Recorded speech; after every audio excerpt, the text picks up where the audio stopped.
Powered by the Montana Television Network. This is the 5:30 News on Q2, Montana's news leader. Good evening, everyone. Thanks for joining us on your Tuesday. I'm Jeanelle Slade. Russ has the night off. A major decline in hunter and harvest numbers this season has local wildlife experts on the hunt to figure out why. Now, local numbers taking a major hit over the 6-week general big game season. Harvest numbers falling by nearly half in some areas, reaching historic lows. A drop in numbers can be partially to blame on 3 major storms during the 6-week season, but local experts say there's more. Q2 Zoe Zandora talked with Fish, Wildlife and Parks Bob Gibson to get his take. Zoe. Thanks, Jeanelle. Gibson says the major storm that hit last weekend in south central Montana really dragged numbers down for the 2019 general big game season at all 5 locations. Numbers being at a historic low. One major question many are asking, did chronic wasting disease play a role? Here in south central Montana, CWD was found in 3 deer and an elk. Now, Gibson says it could have affected the numbers of hunters if they didn't hunt because there was CWD on the landscape. It possibly could have affected it, but we don't know that yet. Anecdotally, there are a few people that have said, yeah, I decided not to mess with deer this year because of chronic wasting disease, but certainly that's not a scientific sampling, nor did the people who didn't hunt stop at our check stations where we could have talked to them. So those questions will be coming to hunters during the next few months here when we do our harvest surveys. Now, I also asked Gibson if the record low harvest will affect how FWP manages the herd. He says it could. Biologists are already out looking at the herds, and if they get too big, they may change the structure of the season, but they are gathering information and making suggestions to the commission. And in February, the season will be set for the next 2 years. Jeanelle. All right, thanks so much, Zoe. Well, we now know how many Yellowstone National Park bison will be hunted, captured, and slaughtered this season. That number, 600 to 900 animals, about the same number as last year. Now, the group of state and federal agencies and Western tribes that make up the committee agreed to the number based on recommendations from Yellowstone National Park biologists. Now, right now, the Yellowstone bison herd is estimated to be about 4,900 animals, an increase of around 300 from a year ago. Hunters are expected to harvest 200 to 300 animals. The rest will be captured and slaughtered. Just to support migration outside of the park, support and conserve the bison population, support tribal and state hunting outside of the park while minimizing the total migration, which in turn minimizes the risk of brucellosis transmission to livestock. Now, the Yellowstone herd currently has more older males than females. As a result, more bulls are likely to be targeted this season.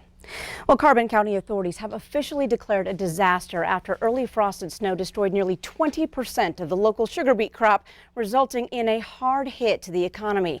County commissioners blame 2 early season snowstorms for stealing significant yield and quality from the beets. The Southern Montana Sugar Beet Growers Association estimates payments to growers will be about 60% of what was projected.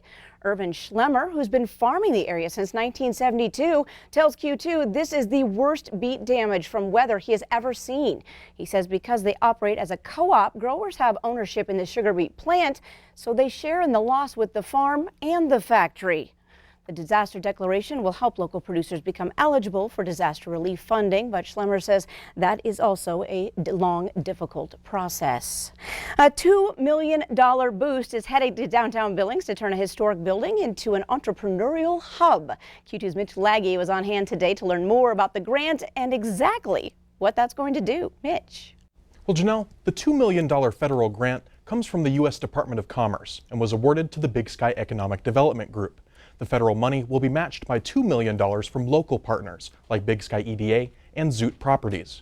After renovations, the historic Montana National Bank building at 201 North Broadway will be the new home for Big Sky EDA and its Rock 31 program, a place where new businesses can find help to grow.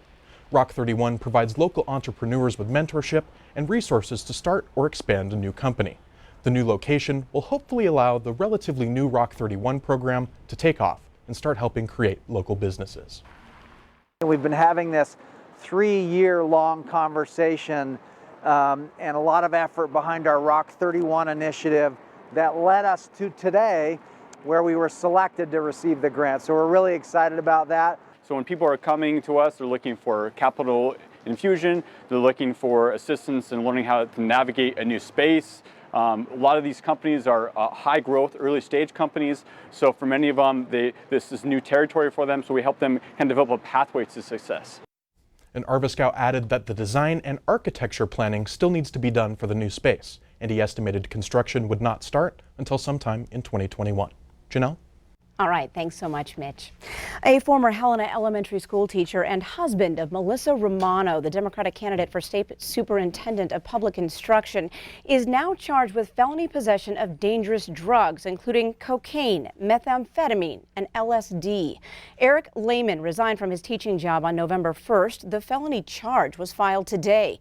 Prosecutors say they've negotiated a plea agreement which should be executed soon. In a statement, Melissa Romano says her husband is taking responsibility for his actions and is seeking treatment. Romano lost the race for state superintendent in 2016 to Republican Elsie Arntzen and is challenging Arntzen again in 2020. Court documents say Lehman was pulled over in Helena for expired registration, but the patrolman smelled marijuana and suspected illegal drugs.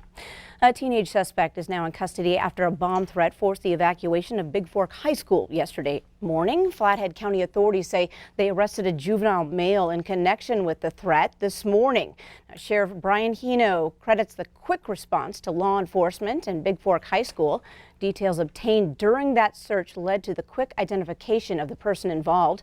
Because of the suspect's age, his name is not being released.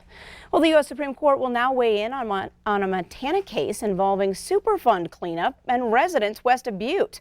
Today, the High Court heard the Atlantic Richfield Company's appeal of a Montana State Supreme Court decision that allows residents in Opportunity and Crackerville to file lawsuits against the company.